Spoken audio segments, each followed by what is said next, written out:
Good morning. I wonder if you can cast your mind back to the mists of time, back to the late 1970s, when Jimmy Carter was President of the United States. At that point, I was a Division I college soccer player with aspirations for becoming a professional soccer goalkeeper. I know, it's not hard to believe, huh? So back in those days, I had spent my time focused on one thing, which was stopping the ball. And I had done well my freshman year. I played in a semi-professional league. I was in conversation with a man named Shep Messing, who was the best soccer goalkeeper in the United States, the most famous American soccer player at the time. And I was singularly focused on one thing, and that was to become first. Because if you're a goalkeeper and you're not first, you are last, right? To be second is to be cast into the outer darkness at the end of the bench.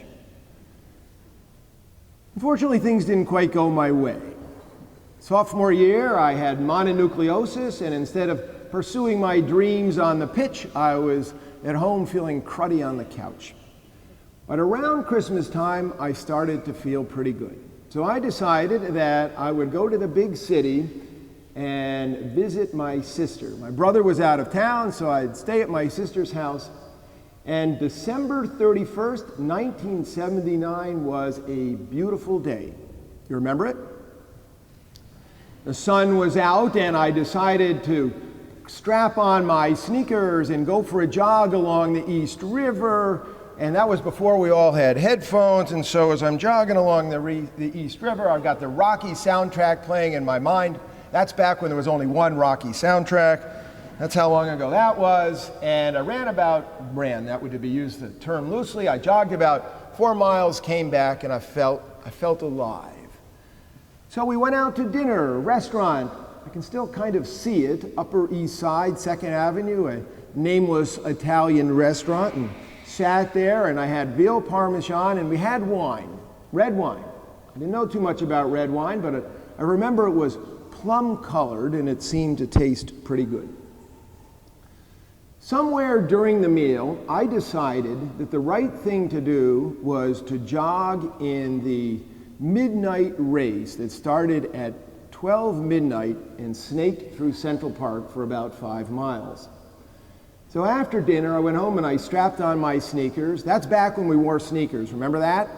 This was before there was fancy running shoes all over the place, and strapped on my sneakers and headed off to Central Park.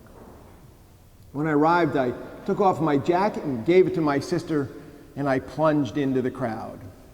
In the front row was Bill Rogers. Remember Bill Rogers? Bill Rogers won the Boston Marathon. He was the centerpiece and centerfold of every running magazine. He was the man. And that day, he had shorts, running shoes, black tie, and tails on. He looked awesome. The front row, the front of the pack. I mean, there's thousands of people all around here, pretty packed up. So I plunged into the middle of the mass, trying to get as far forward as possible. And I just got in there. There was no room for anybody, but I made room for myself. And then I turned around and I looked at all the hapless suckers who were behind me. My vision settled in on a woman who was old. She was probably about 55. I'm 58. And she was dressed as an orange. A lot of people dressed up for this race. I didn't get the memo. But she was dressed as an orange, and this was before there was colorful running wear, remember? Everything was black, and there was no watermelon-colored running outfits, but this woman dressed as an orange, and I kind of looked at her with sort of mild judgmental disdain, wondering what a woman like that was doing in a race like this. So anyway, bang goes the gun, and there's great anticipation, and the guys in the front, I mean, whew, this is 5 miles for a Boston marathoner, and this is like running to the bathroom. They are off. And the rest of us take off. Now, I don't know the last time you ran in a race, but it's really hard to keep your pace because everybody's kind of running, you kind of get caught up in it. And so at about the mile mark, I realized that I had gone off a little on the fast side, particularly given that I had not exercised since September, and except for that afternoon. At about the mile mark, over on my left, I noticed that I was being passed by a keg of beer. 3 well-rounded guys, and when I say well-rounded, I do not mean they had a lot of extracurriculars.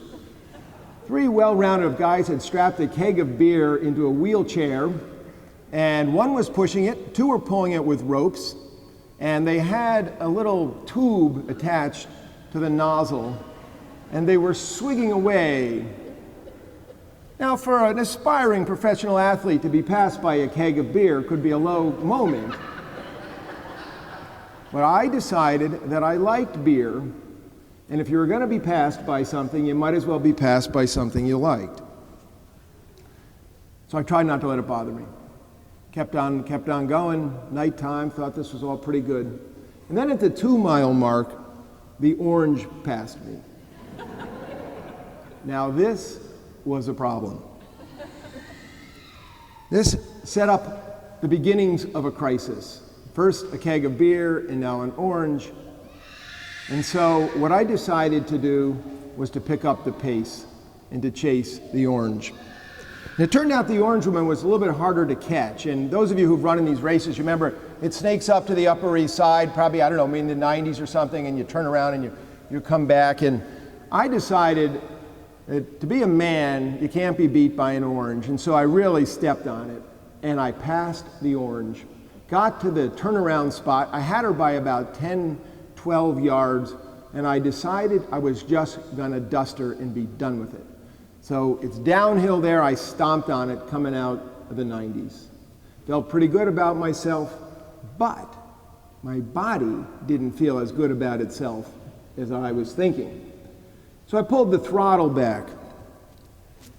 So you can guess what's happening. Get to about the 4-mile mark, and there goes the orange. She goes right by me, and she's looking good. Doesn't seem to be sweating, no problem. And she's developed a bit of a distance on me. Now, I knew the race ended at Tavern on the Green, and there were lights at Tavern on the Green, and so when I saw the lights, I knew what to do. See, I grew up near Saratoga, and I went to the horses a lot as a little boy, and I know that when you hit the clubhouse turn, you pull your horse out, and you go, wah, wah, and you go for it, right? So I pulled my horse out, and I went for it. Only problem was, it was not the clubhouse turn. It turns out there was a whole other loop to go. The good times were no longer to be had. The physiological sirens in my head were going off. The dashboard was flashing yellow, was now flashing red. All I could think of was if this was a 1970s submarine movie, it'd be going, reep, reep, reep, reep, reep. But I was not to be beaten by an elderly orange. With everything I had, I took off. I didn't have a stitch in my side, I had a hatchet. My legs were cramping, my chest was heaving. It was probably about 25 degrees, and I was sweating like I was in a sauna. And I ran, and I kept her in sight, and I chased that woman. And of course, she has absolutely no idea that some hapless guy in gray sweatpants is in an existential struggle with her. And then I saw the finish line. And the finish line was about 300 yards in distance, and it was uphill. I remember thinking, who has a recreational race with a finish line that's uphill? The New York Roadrunners Association. I was not happy. But I was going to catch this orange. I had 300 yards to go, and I put the throttle down. I didn't move any faster, and in fact I was slower, but I was all in, and I was going to catch her. Climbing, and I was galled to see as she was running up there, she was waving to friends and laughing. This was beyond humiliating. And then, about 5 or 10 seconds before I got to the finish line, she drifted across the finish line, waving to her friends. 5 or 10 seconds later, I came rolling along, and I can still see the finish line. And the reason I can see the finish line is I got a closer look at the finish line than most people. See, I went from code red to complete system shutdown when I crossed the finish line. I crossed the finish line right in the middle of the race, in the raceway, and I fell to all fours. And as I fell to all fours, I began to retch, and I mean retch. Out came the veal parm and the red wine and the cheese and the crackers and pretty much every other thing that I'd eaten for the last 10 years. And while I'm on my hands and knees retching, I look up, kind of like I'm in yoga doing cat or cow there, and to my surprise, there is a man who is, as my mom used to say, ass over tea kettle. There is a man flying upside down over the top of me with his feet up in the air and his hands looking like he's getting ready to land. And those of you who've been in accidents, you know that time slows down, really slows down, and I can still see that man upside down looking at me and me looking at him, and he was saying some things with his eyes that are not repeatable here from the pulpit. My going down on my knees had suddenly turned the race into a steeplechase, and he was trying to avoid not just the abutment, but the liquid hazard. Then I just glanced to my right, and to my great surprise, there was a sneaker whizzing by my face. So another man came whizzing and was on his way to tipping over. So what I didn't know is, because I was so focused on the orange, not wanting to be last, wanting first, but there was another guy focused on me, and then another guy focused on the other guy, and we were all sure we were going to take the person in front of us. And of course, 3 of us landed in a mess in the middle of the finish line. I looked up, and you should have seen the looks on the race officials as they came running toward the center there, and I did what any good, budding, courageous man would do. I fled. I ran into the crowd. And that nearly proved fatal because they had had space blankets for the runners, and it was January 1st, 1 o'clock in the morning, and there were no cabs, and I didn't know where my sister was, and I nearly froze to death in the midst of merrymakers. So why am I telling you this humiliating story? I'm telling you this humiliating story because most of us are trying to be first, right? And when's the last time you were trained to be last, right? Most of us are trained to try to get there first. And I'm telling you this story because Jesus tells us humiliating stories all the time. But oftentimes we don't have ears to hear it. Remember, he says, "But those who have ears hear." Well, now take this last shall be first thing and the first shall be last. Now, I don't know about you, but I think that when it's curtains for me, I can see the New Yorker cartoon. I get there, St. Peter at the gate, he's got the clipboard, and I say, "Peter Walsh," and he says, "I know," and he goes, "Back of the line." I say, "Whoa, I'm named after you." He goes, "Back of the line." I say, "Are you kidding me? I'm a clergyman." "Back of the line." I had all these big fancy churches. "Back of the line." I got to the vineyard early. I worked hard. "Back of the line." And then the best part, I went to Harvard. And I'm sure he'd say you can have a reunion in the back of the line, right? Back of the line. So the Gospels tell us what I used to call, when I taught 10th grade high school, the God of reversal, the upside down pineapple cake, right? Look at the Beatitudes. Look at the parable of Lazarus in Abraham and Lazarus, and now the first shall be last. And let's just say we have received fair warning whether or not we have ears to hear it. There is a therapy called electroconvulsive therapy, and some of you know about this. They put electrodes on people's brains, and they shoot an electrical current through their brains so that people will have a seizure. And the purpose of the seizure is to rewire their neural pathways. This is a therapy for those who suffer from manic depression or certain manias. And what the gospel is doing, what Jesus is trying to do is have gospel convulsive therapy on our brains. That's what he's trying to do with us. And that's what these parables are about. But for the most part, we've lost ears to hear. I mean, we get to the parable of the prodigal son, you're like, oh, yeah.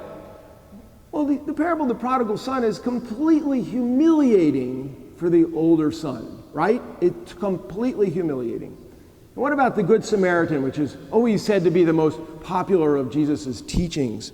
Well, we think, oh, that's a nice story about helping your neighbor. Well, the story was completely offensive in Jesus' day. And to kind of put it in context for today, if Jesus was telling that story in the state of Israel, he would be talking to a Zionist Israeli settler who lived along the southern border with Gaza, and he would be telling a story called The Good Palestinian Muslim Hamas Jihadist from Gaza. Right? The one guy in the world that can't be good was good.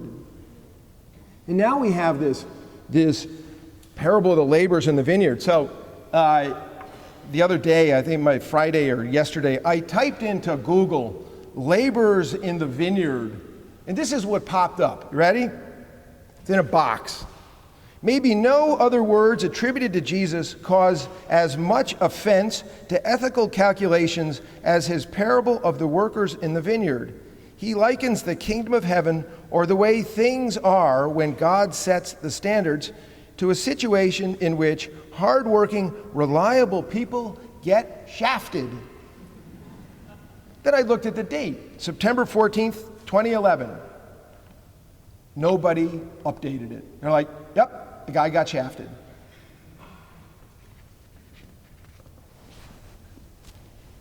That's the way it is. Right? It's kind of funny, but maybe it's not. Thomas Keating, who is one of the people who started the contemplative prayer movement, one of the most famous monks of our century, I heard him speak once, and he said he went to Yale. He wanted a difficult, hard life so that he could live in the deepest union with God. He joined a Trappist monastery, went there right after graduation, hardly went home, had been in the monastery for 40 years, and he discovered that people who meditated twice a day for 20 minutes, once in the morning and once in the afternoon, these people were making more progress in the life of the Spirit than the brothers who had given up their lives to sleep on hard wooden pallets. In the spiritual world, the rules are different. Now, we sometimes say that we stand to sing praise and we sit as you are, and I'm often as over there listening. We sit for teaching and we kneel for prayer. But I think that's all wrong, because when we sit for a lot of things. I think we should receive the teachings of Christ face down on the floor. We should be supine, because when we sit, we're too well defended. But when you're face down, you're not well defended at all. And we are too defended against the gospel. We do not have a humble disposition toward this. See, the gospel is not for our edification, right? Taking a class in bird calls is for edification. The gospel is for conversion. The purpose of the gospel is to make us think like God. The purpose of the gospel is to take our insides and to wrench them out and to replace the operating system with God's operating system. So take a look at your own operating system. What percentage of your thoughts do you think are God's thoughts? Pick out a number. So much of the gospel teachings are just like that passage from Isaiah. For my thoughts are not your thoughts, nor your ways my ways, says the Lord. For the heavens are higher than the earth, and my ways are higher than your ways, and my thoughts than your thoughts. Right? This is what Jesus is trying to do. It's what when St. Paul says, put on the mind of Christ. This is putting on the mind of Christ, is to put the gospel in your head. And when we begin to think like God, we call that illumination or enlightenment, right? And Christian enlightenment is to think like God, but it's not only to think like God, It is to have the light of God and light and meant. In other words, the light inside of us is to have the light of Christ inside of us. And it's not just about our thinking, it's about our being. Jesus is trying to change the way we are, the way we be. And when we are enlightened, we are literally lighter. I mean, I don't mean that we weigh less. I mean that the heaviness of our thoughts, the heaviness of our judgments gets removed as we begin to think like God, and that there is an uplifting and literally a movement of the Spirit up in us, and that is what we were born for. That's what Jesus is trying to tell us. But most of us have to submit first to the gospel convulsive therapy. Most of us have to get ready to be humiliated, to realize that we are wrong.